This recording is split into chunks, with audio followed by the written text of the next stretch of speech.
Hello, everyone. Here we are together with Khawla Alhaidari, and I'm so glad to have you here, Khawla. I am especially so thrilled, so excited about this interview because you're my first coach and my mentor back from 2018, and I'm so pleased to have you here. Would you like to introduce yourself and your profession for our audience, please? Yes, thank you, Seda. Thank you for having me. It's really a pleasure and an honor to be here. So my name is Khawla Alhaidari. I'm from Saudi Arabia. I am living in Bahrain for the past 8 years. And you are a great dear friend to me. And it's been a privilege to witness your growth and your journey. I'm a leadership coach. I evolved into becoming a leadership coach. And I'm a PCC holder with ICF. And right now I'm coaching corporate and individuals. And that's my passion. And I'm also doing some training. And I also co-create content for training. So that's been one of the things that I realized, that it's my passion to customize a training for companies or for teams in companies that so it's kind of more like training and group coaching. So that's been what I've been doing lately. Gorgeous. And how did you find yourself to be in coaching? Like how did you get into this coaching profession? That's a long story. And I'd like to say my inspiration came out of my desperation, actually. When in 2012, when I got introduced to the concept of coaching, it was because of a personal issues that I've had. I had a transition in my life that as you can say, a downfall or a very dark period in my life where I really wanted to understand myself and bring myself up to the light. And I wanted some something legitimate, something that I can see myself and center myself to basically have a reason and a meaning for my life. And so I got introduced to Tony Robbins. The first ever introduction to coaching for me was attending a weekend training called Unleash the Power Within. That was in London. And it was the gateway, the first experience that I had with coaching. And I was literally, my whole life transformed from this experience, that I vowed my life and committed to ensuring that everybody has a hold of this knowledge so that they, get clear about who they are and how they want to live and what they want to be, to find meaning in their life. So that was the beginning. And it was, until today, I never forget that weekend where it was just knowledge and clarity gave me such a hope and perseverance and drive in my life. And then just one thing led to another. Organically things evolved. Sorry about that. I'm getting interrupted by a call. Yeah. I did say no interruptions, but this is the life of a Exactly. of a mom, right? Don't worry about it. We are family friendly. Yes. Hold on. Yeah. So yeah, after Tony Robbins' work, I did the Robin Madana's training, which took 2 years, dedicated a long time work, which I became, I put my life back on track. So that's when I decided to finish my education and did my master's degree in human resource management. After that, I took coaching as a profession, as something that I wanted to, I found it as a hub for me, like a home for me to keep wanting to, as much as I can, coach people to feel the oneness from inside, the peace from within, to get to know themselves, their values, their goals, find their inner drive, their inner motivation, and unpack, their worries and fears and face them and all that the good stuff that coaching does. Yes, awesome. So, yeah. Wow. So since you are a coach in Saudi Arabia, could you please explain coaching profession in Saudi Arabia? How long has it been known in the country? That kind of things. Yeah. So coaching is considered a new profession. When I say new, it's been almost under a decade. It's been introduced to the country, and it was only dedicated for, in its early stages, like in the first 5 years of it, it was dedicated for executives and, C-suite level for companies. They budgeted for it, and they started like introducing it and how do you say, giving it weight and legitimizing it in that manner. And now I'm very happy that it's being more seen as something that is a must and needed for all levels in companies. And people are now, especially with COVID and after COVID, have gotten the courage to take coaching seriously and to face, because clients are courageous. Coaches are. It's not an easy thing to be, a client or a coachee to receive coaching, because it takes a lot of courage to face oneself and to deal with whatever is happening. Yeah. So how was it before? Like, how was people's approach to coaching before, and now how is it now? Of course, there was a lot of resistance because, if anything new, they want proof. They want to know whether if it's worth the budget or worth the time, and if it's because, it's obvious that training and in HR, when you say training, people take it as kind of a day off or something that we want to leave work to go get a 2-day training, and they do nothing about it when they get back. It's looked down at, unfortunately, and coaching came with it. It's just coaching because it was, and there's a lot of mix up with coaching and mentoring and training. And I know that that discussion has prolonged, and it's been such a long time that we keep emphasizing the distinctions between each profession and how it stands alone and it has its own criteria and it's different.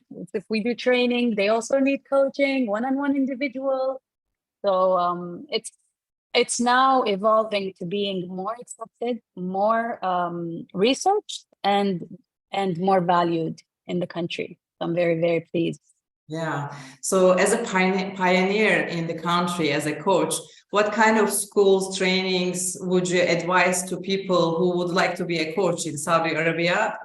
Maybe you can talk about your path to give some ideas to the coaches. So like I mentioned earlier, when I did Tony Robbins, it was in London. And then I continued to do another course in the US with John and Julie Gottman, with Esther Perel. And so, and then I finished my certification with Coach Training Institute, CTI is the abbreviation for it. And it's a US based company. The branch of it was in Dubai. So that's where I did my training. I didn't honestly do any research of where. I'm sure there are institutes in Saudi that do certify, but I'm not aware of them because I was focusing on my path. And so what I've done, especially with the training in Dubai, because it was there were mix of it was international, honestly, the Dubai one, but there were much more Arabs than the ones I did in the US or in Spain.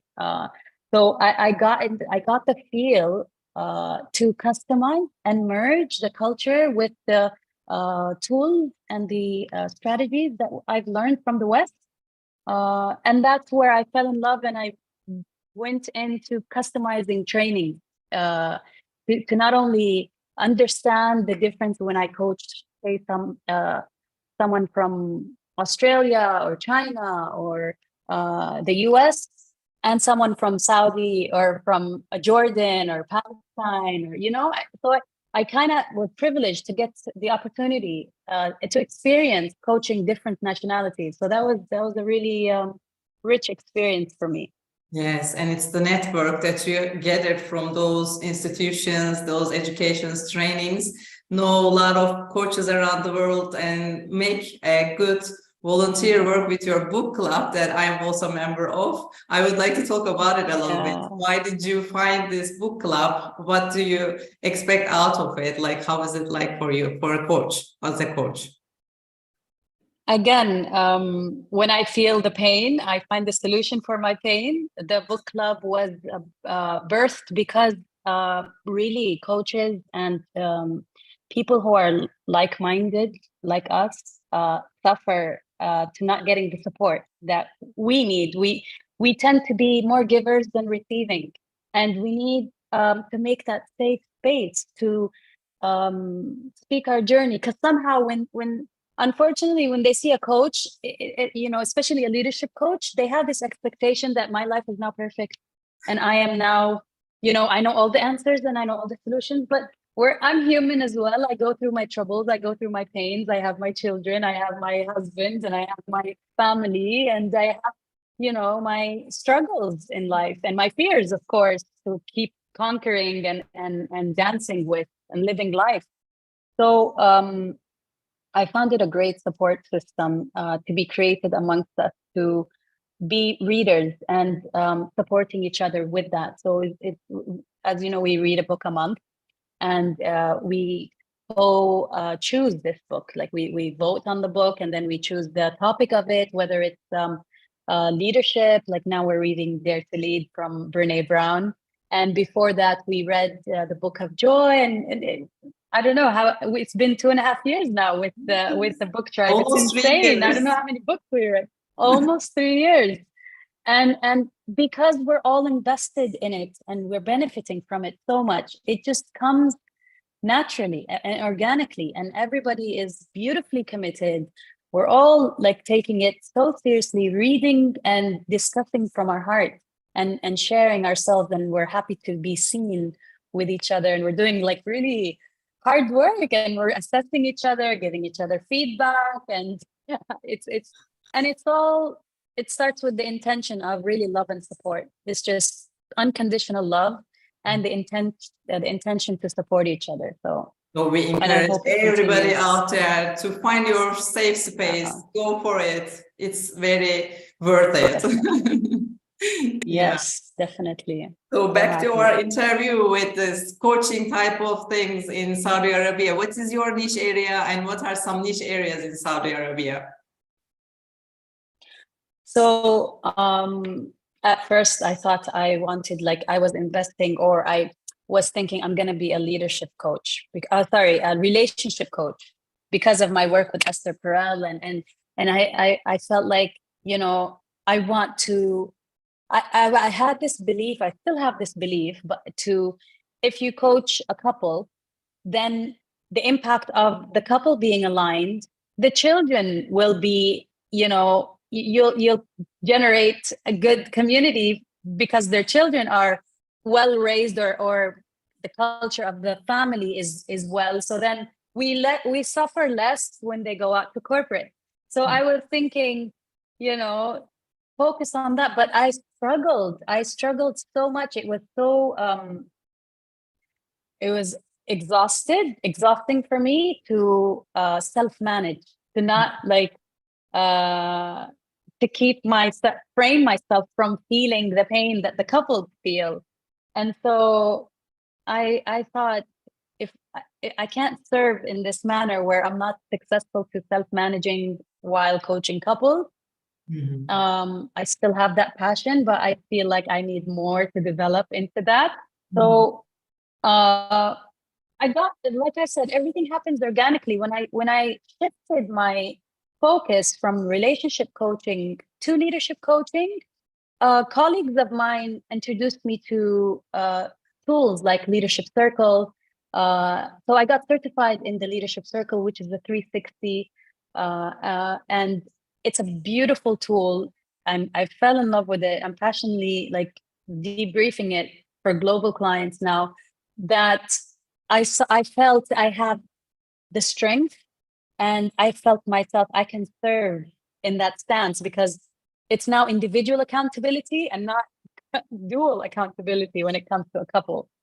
But there is another program called ORS where it does focus on relationship and coaching, which I'm yet to do. So it's one of my things that I really wish to doing. But the other niches that are available in Saudi that have a demand, as I say, that they're highly recommended or needed, is youth leadership. There's as you know, Saudi Arabia, there's a lot of youth, and they're passionate, they're alive, they're hungry, they're driven, they have a lot of resources, they're knowledgeable, they're very articulate. And so it's high on anxiety, and they want to be the best. There's a lot of expectations put upon them from the 2030 vision, and I feel that I see them as amazing. I learned so much from them, and there's not as much coaches for that niche, and I really encourage coaches, Saudis and non-Saudis, to do focus on the youth leadership, as our colleague Yusra worked with them in University. what's KAUST, KAUST University. It's a really important niche to focus on, because they are our future. They are our future. So yeah. So are professional titles such as ACC, PCC type of given importance in Saudi Arabia by customers? Yes. So many companies that hire external coaches do require that certification to ensure the quality, and they want to know that if they have certain hours of experience, ACC is 100 hours, PCC is 500 plus hours, and MCC is 2,500 hours. And so each one has a ranking, and each one is appointed to levels of in the organization. So it has weight. Yes, it's like an entry pass. Yes. You don't have this, you can't be chosen. It has to be there. And as you know, you need to be updated with that. So in order for you to obtain this certification, you need to develop your learning, not just your hours. You need to develop your learning and your experience with coaching. Yeah. So, and I really sponsor that. I love that. I'm really for that, because I do advise every client before they hire a coach, when they have the chemistry session, they have the right to ask for their certification. Like any doctor, you go to a doctor, you say, where did you get your board from? I want to see where did you study from? Yes. So yeah. Building trust with each other, of course. But apart from Definitely. the credentials and the titles, what else those customers want from the coaches? Like what kind of values do they expect? So there's a wrong expectation I want to start with. Maybe companies want, or they understand what coaching is, and if maybe they ask us if they want feedback or they want to report. And that's where we usually find the challenge to say that's not what coaching is. We cannot give you a summary or feedback from our session. We cannot, because it's confidential. It's building trust between us client, and companies are hungry for information from their client, from their employees. Yeah. But we keep emphasizing that this is not something that we do. We cannot do that. And continuously we how do you say, do this battle with them. Yeah, it's always a challenge, right? So you answered one of other questions with the other one, so I'm skipping this one. Do you think speaking in another languages other than your mother tongue is helpful with the coaching? Like definitely, especially yes. Yeah, definitely, especially when it's if I have Arab coaches that their English is medium or or a bit lower than medium, so I can speak their language and they would understand me better. However, I want to also speak to that is when I did have the experience of coaching people from Malaysia, from the Philippines, from China, like I mentioned earlier, it wasn't such a barrier, you know, with coaching, the power of it. We do speak the same language somehow, even if we don't speak the same language. You know what I mean? Yes. It's understanding each other, connecting with our intuition, asking the right question, reading the person's energy, reading the person's feeling, you know, with the listening of level 3 listening is what we got trained in coaching. We listen to the values, we listen to the feelings, we listen to the facts. So it does really, really help, but it doesn't, you know, take away the value of coaching when you don't speak fluently the same language as the client. So I really, out of experience, and I was shocked that this didn't decrease the value of coaching when I didn't speak Chinese or I didn't speak Malaysian or those other languages. It was just as powerful as that. So yeah. The passion and the tools combines together, so it serves others, and you are here to help others. So it works perfectly. So I would like to talk about some volunteer works that you do as a coach, and what other volunteer type of things does the other coaches in Saudi Arabia. There was a lot of volunteer work done in the COVID time, a lot of volunteer work. We were exhausted as coaches to line up to help frontliners that did serve COVID in the health industry. There were just so many people that were in need to just vent and talk and speak up and share and find solutions from within on how to sustain and how to move and how to think and how to make decisions and how to protect themselves and their families, and also serve as nurses, as doctors, as as policemen, and the guards in the hospital. It was just a lot, and we were just pulling in coaches from everywhere to help 24/7, even if there's an emergency. There were people in 2 o'clock in the morning, 3 o'clock in the morning that they want a quick coaching session, just to get them to stand their ground, to balance and to align with themselves. So it was a difficult time. So that was one of the timings that I hope it doesn't return. I'm happy to serve, but I wasn't happy to serve in those circumstances. Because it was a lot of pain involved, a lot of pain of losses and just fear, a lot of fear involved. Yes. Wow. Yeah. So what do you think about the coaches around the world? How would they support each other? In which ways?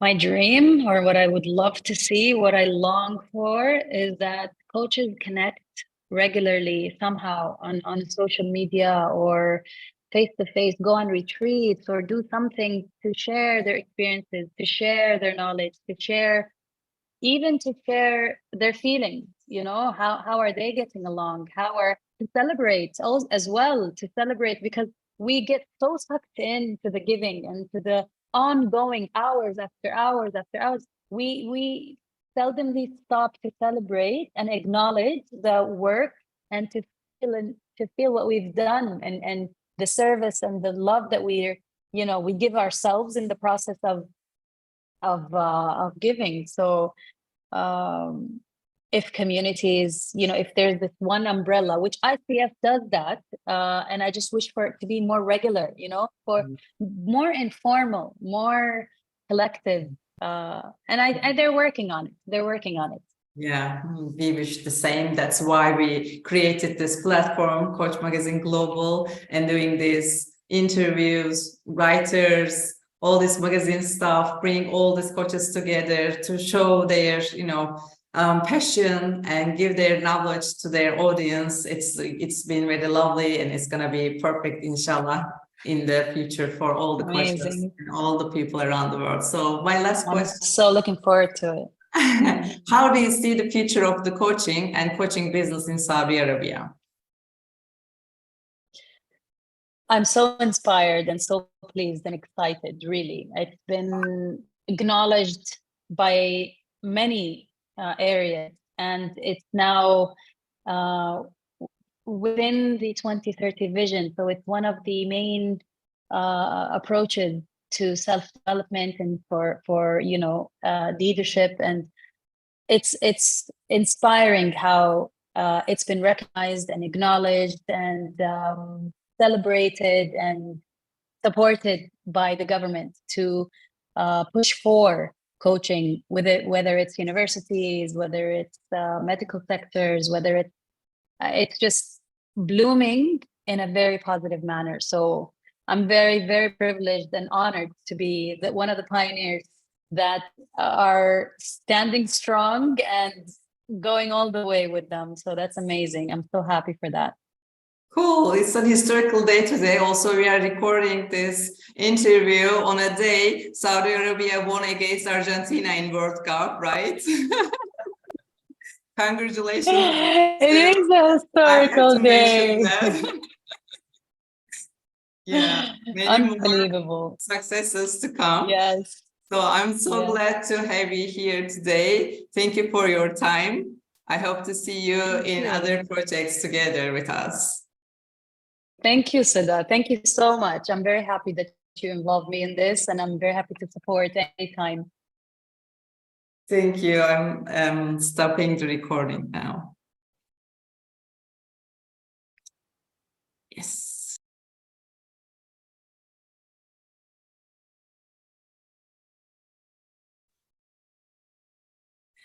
Hello, everyone. We are here today, another coach from Saudi Arabia, Aref Al-Mubarak. Welcome. Thank you for coming and giving your time for us. Would you like to introduce yourself and your profession, please? Thank you, Seda, and thank you for having me. I started my coaching a long time back as a practice of coaching was self-learned since 2007. But then I realized that I need to bring more structure to it. So I took my accreditation in 2011. And since then, coaching was really what I do most of the time.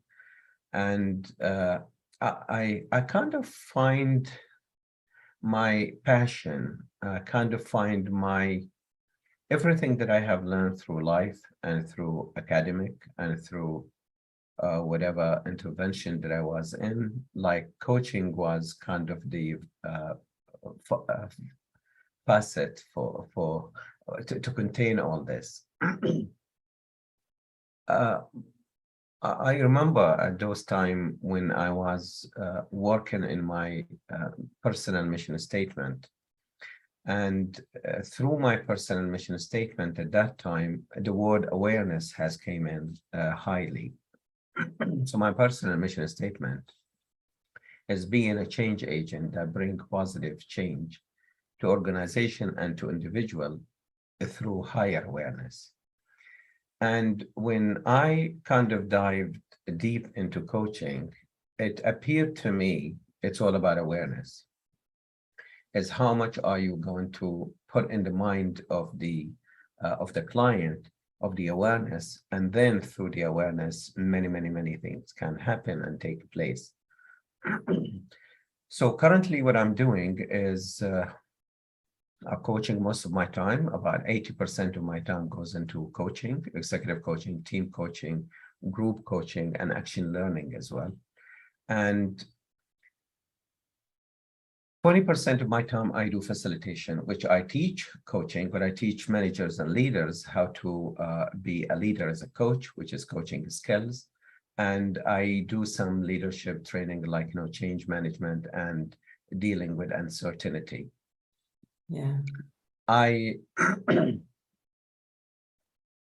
found what we are going through today, and especially after the pandemic, is we we can't approach leadership the way we used to approach it. So I believe since then, my intervention with coaching, my practice with coaching has gone deeper, going into more in the subconscious mind and bring it to the conscious. And I think that's where I bring value to my clients, is whatever in the subconscious, bring it to the conscious, and then let them deal with it, and then give them the choice. How do they want to do it? Yeah, and maybe we can talk more about this later in the interview. But yeah, that's I'm a father of 3 daughters and 1 son, and I have a beautiful life. A beautiful wife have supported me all along in my career, and I think I contribute to what I am today mostly to her, and with the support of my kids as well. How nice. Oh, so sweet. Okay, could you please explain the coaching profession in Saudi Arabia? How long has it been known in the country? Beautiful, beautiful question. So we're going to take this in 2 parts. So one is coaching has been known in Saudi in the big companies, like big organizations and international organizations have been practicing coaching all along. Like, since the ICF have announced about coaching, the MCC have announced about coaching. So coaching has always been there inside the organization, especially the international one and the bigger ones. I'm not going to call any names, but known in Saudi, those big organizations who have coaching. But the coaching profession and the idea about what is coaching not, and who's the coach, and what is happening in the coaching arena have started literally in 2015. In 15th of January in 2015, when we have formed the ICF chapter in Saudi. And since then, we have started, spreading the words, the awareness of coaching.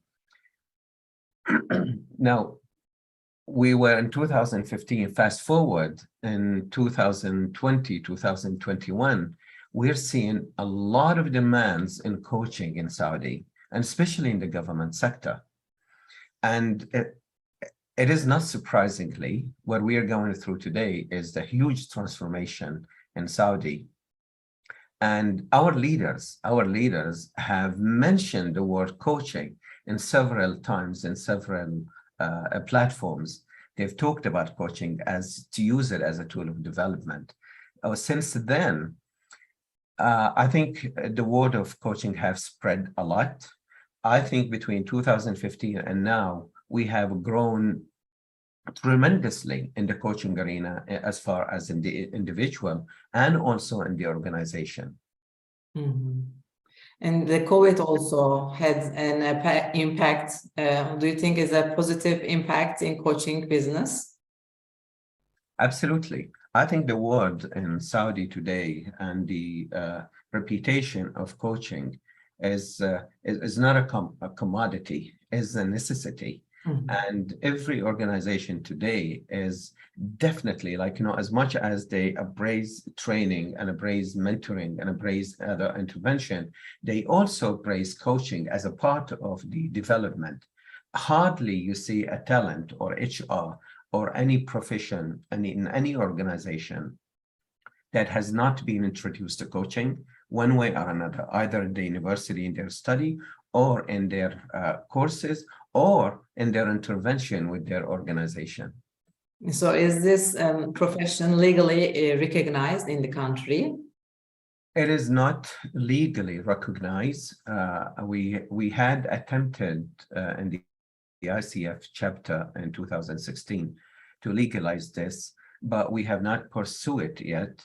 And I think with what's happening in the country about the coaching and about the demand in the coaching, now it's much easier to legalize as a legal profession.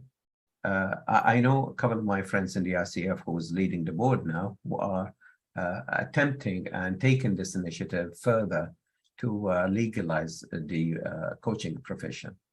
Yeah.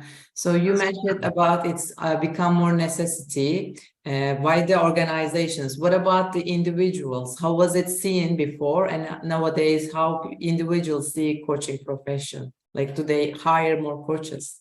Yeah, you see, since I started my coaching career, I was always interested in the leadership and the organization and creating a coaching culture in the organization. I know a lot of my friends, I know a lot of the coaches in the profession have also dealt with individual. I think the individual demand has came before the organization from 2015. Like if I would say it in another way, coaching has started to the individual needs because the individual more easier to see where they want to go. And when I say individual, I'm talking also about business, and I'm talking about also leaders, as well as people wants to improve their life, improve their relationship, improve the way they're going through their journey in this life. And yes, absolutely. Yeah. So what kind of training centers or schools offer coaching certifications in the country? And how are these trainings, like training hours, supervision, certification process? So let's take this one. Well, let's unpack this question.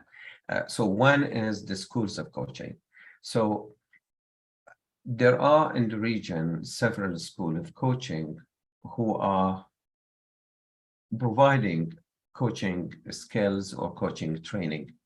In Saudi, what I know is there are two organizations who are providing coaching as per and approved by the ICF. And one organization is providing is ACSDH, which is 60 hours and plus. And another organization are providing ACSDH and ACTP, which is up to 125, which is accredited, both of them by the ICF.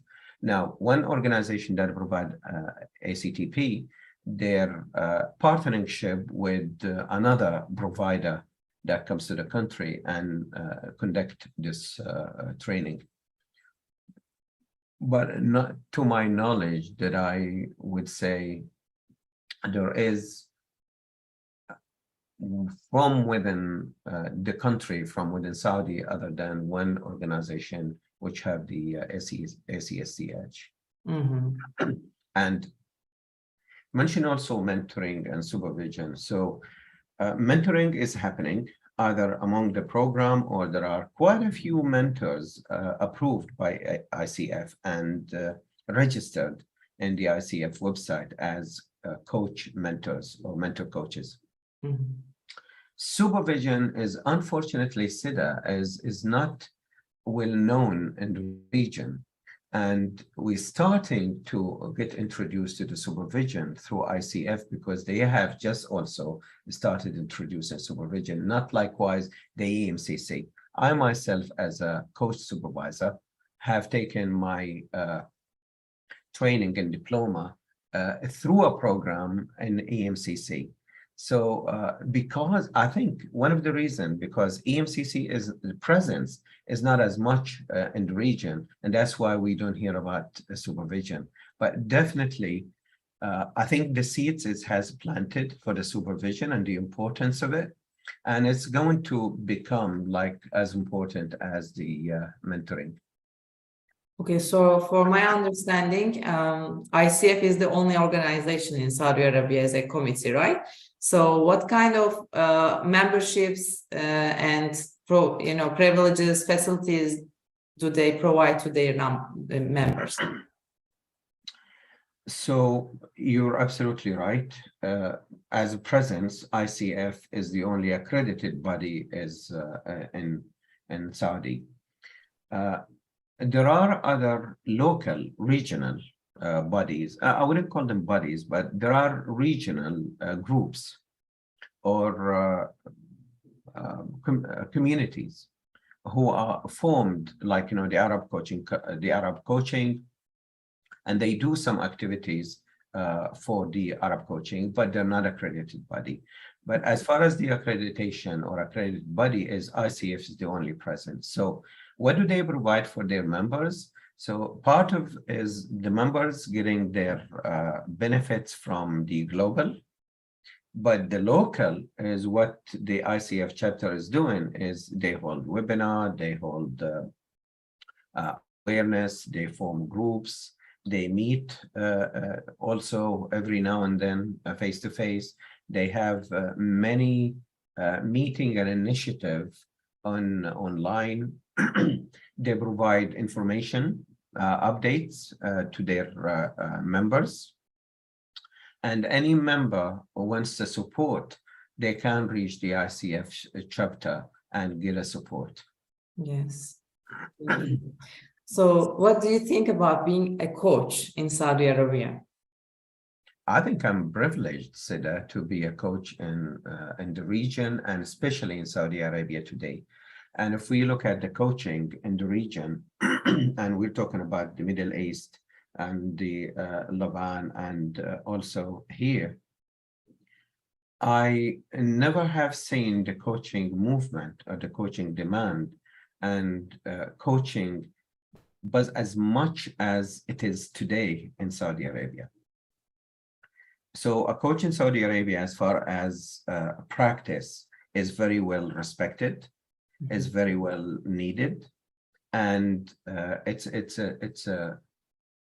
a very respected profession in Saudi. Nice. And as far as business goes, I think today we've seen most of the coaches are busy. I mean, all the coaches in my circle, Seda, is when I talk to them, they're really literally busy. So I think being a coach in Saudi and being one of the oldest coaches in Saudi, I'm very, very privileged, and being a support to all other coaches as well in Saudi, and I just love that. Yeah, cool. What kind of areas do coaches work in any niche areas that you can recall? Okay, so we have the two parts. We have the individual coaching, and I don't have a lot of information here, but I know they work mostly in relationships, and they work on also life-work balance and well-being and all that. But what I'm expert in and my information and my experience is in the organization. So in the organization, I am going to also make that two parts. One is entrepreneurship, like for entrepreneurs, startups, and scale-ups, and also for the organization, private and public sector, which is in the leadership. So we have leadership coaching, we have career coaching, we have business coaching, and we have also well-being coaching in the organization. Wow. Nice. And are these titles, ACC, PCC type of credentials, given importance by the customers in Saudi Arabia? A very, very important question, Seda. If you ask me this question in 2015, and I say they could care less about your credential because they know coaching. But today, I think the profession and the organization, public or private, they have awareness what coaching is all about, and they have awareness about the accreditation and accredited body, and they even ask what school have you gone to in coaching. So the accreditation have become important.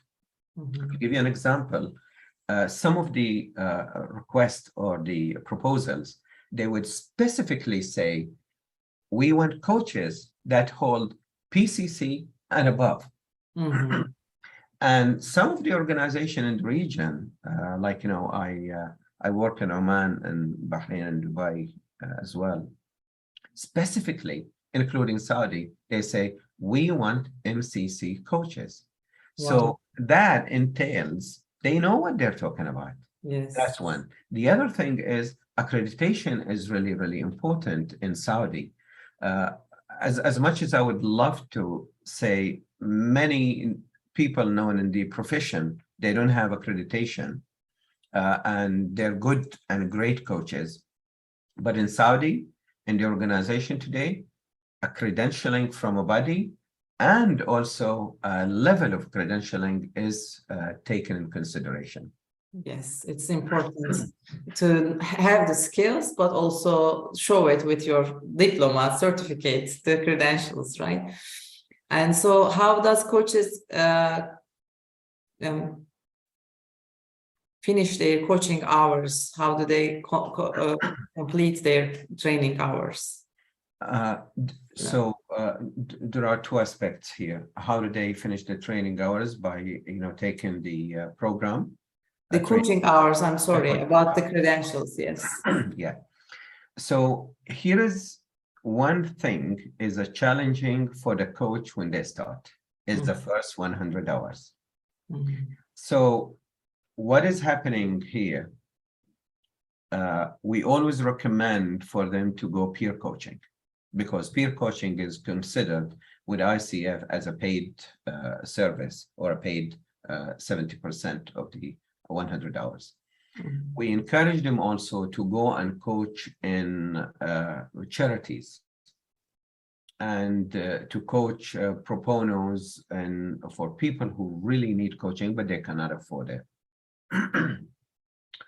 We do also some of the, the ICF, they have taken some initiative, like, in the ICF International Coaching Week, that happens every May from the ICF, which they gather a lot of coaches if they want to, volunteer. They provide that platform for them to coach and gather their hours. Now, there is another aspect of gathering the hours if you are a coach working in an organization. So we encourage them to go and do coaching for the employees because that's also considered paid. Yes, so you also talked about the volunteer work here, like they work with the charities. Yes. And what else, what kind of other volunteer activities are there, do you know? There was some initiative, like, they go in the coaching day in universities or in schools to introduce coaching and also to coach people there to have the taste of coaching. So in the education sector, there is very, very minimal, very conservative, the intervention, but charity has been much encouraged and I know a lot of people have gathered most of their pro bono hours through charities. Yeah. So there are some companies in the countries that hire their coaches internally and they sometimes do it externally. What is the percentage in Saudi Arabia? Do they prefer it more internally or externally? So very little happening to hire an internal coach. Mostly, I would say 80% of the organization that use coaching, they hire external coach. Now, there was one organization last year that I have nominated as the Middle East Prism Award, which they have hired internal coaches and external coaches. But I can't say it is well known to hire an internal coach. However, I'm seeing more organization today in the government sector that they accredit internal employees and to turn them to accredited coaches. Yes. This organization that I'm talking about is this year, they have just finished a program, 18 people, and they're going for the certification and accreditation soon. So they become an internal coaches. But probably another thing that I would like to highlight, Seda, the literature and the controversy between whether we should hire an external coach or an internal coach, or we should hire both of them. And I think all along in my experience, you cannot eliminate the external coaches. you always will need the external coaches, but you also equally important to have your internal coaches to maintain that coaching culture. Yes. Nice approach. Yes, thank you for that. So is coaching often misunderstood or mixed with counseling, psychotherapy type of things? As much as we have been talking about between 2015 and now, that the coaching aspect and the concept and the practice is more, but we're saying also a lot on the other hand that never heard about coaching. Mm-hmm. A lot on the other hand that they don't know what coaching is.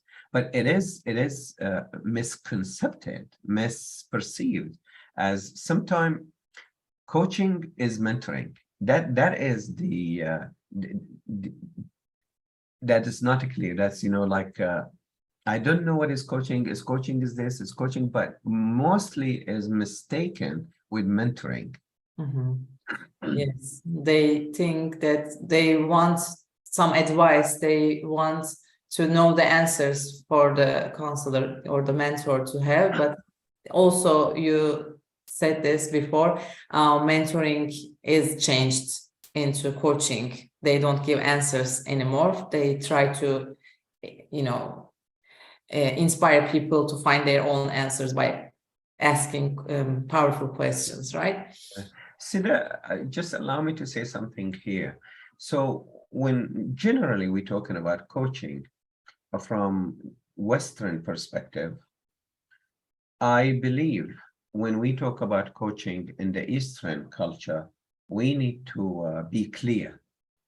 Because when you mention coaching in the Western culture is, okay, I'm going to ask you a question, I'm going to reflect with you, I'm going to give you a feedback, and then you're going to, play the role yourself and find the answers yourself and, do the action.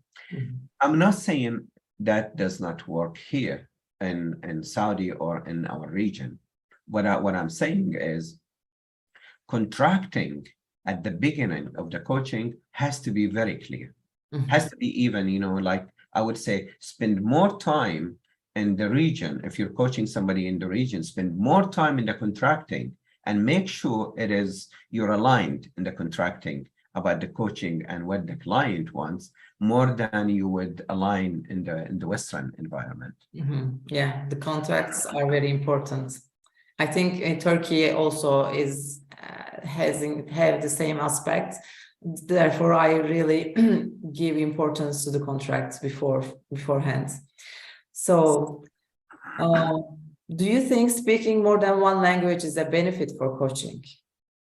Absolutely. Absolutely. I think, speaking bilingual, and especially in the region in Saudi, we're seeing more and more. It's not that we don't have coaches in the Western world, but it's the demand is we want somebody who speaks both language. We want somebody who is bilingual. Mm-hmm. There are non-Saudis and non-speaking Arabic in some of the organization, and they would require to speak in English. And there are majority that wants them to speak Arabic. So I think bilingual or trilingual is really important in the coaching aspects. Yes. So how do you think the coaches around the world can support each other? Well, it's a very important question, and I think we need to step back a little bit and ask a question: is what is happening with the coaches today? That are they talking to each other? Are they meeting with each other? I would say very little coaches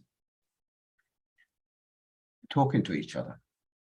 Like we try to make MCC committee, ICF have created that MCC peer reciprocal coaching to get together globally.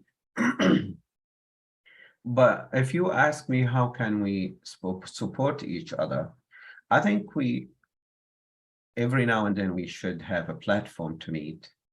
And I believe we have to step out of the eagerness.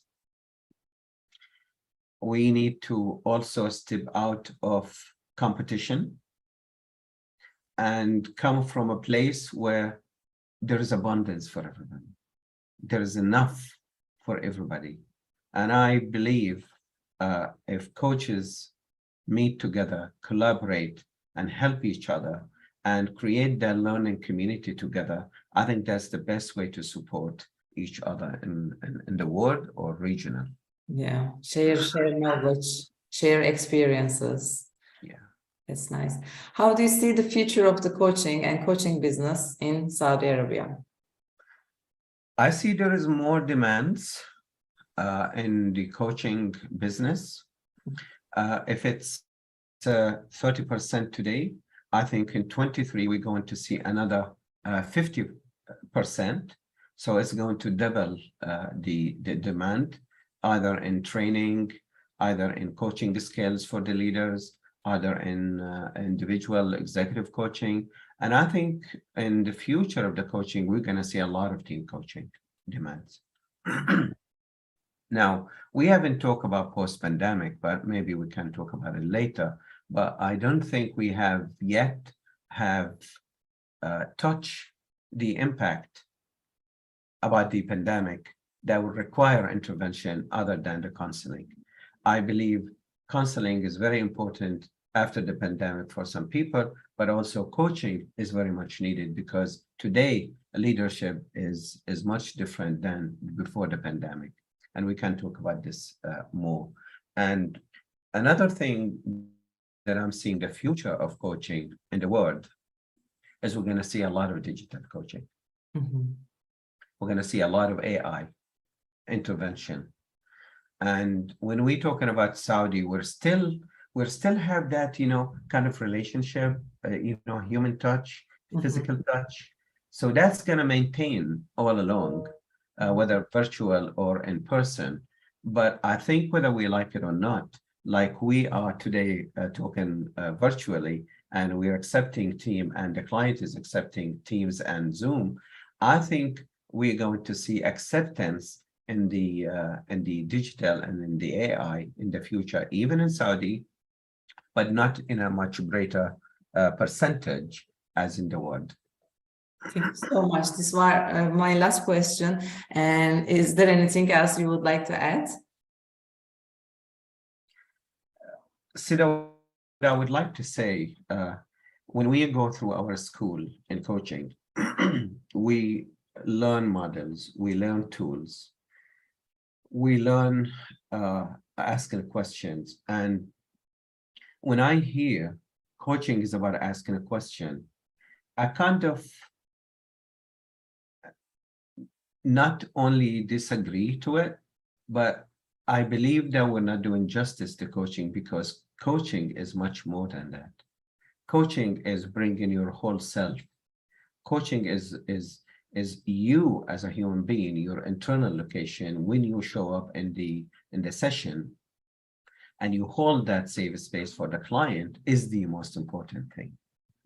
Creating awareness, asking the questions, designing and planning, all of that is important, but that will come as a byproduct, will happen organically when you as a coach being there and available for the client, fully present, heart, mind, and soul and body, and hold that space for the client. I think that is what makes really coaching successful, what makes coaching really coaching. Thank you so much for your time and your contribution, Aref. There were so valuable information that you give us. I hope to work with you again in other projects, come together again. Thank you. Thank you very much. And thank you for having me. Oh, have a nice day. You too. Stop.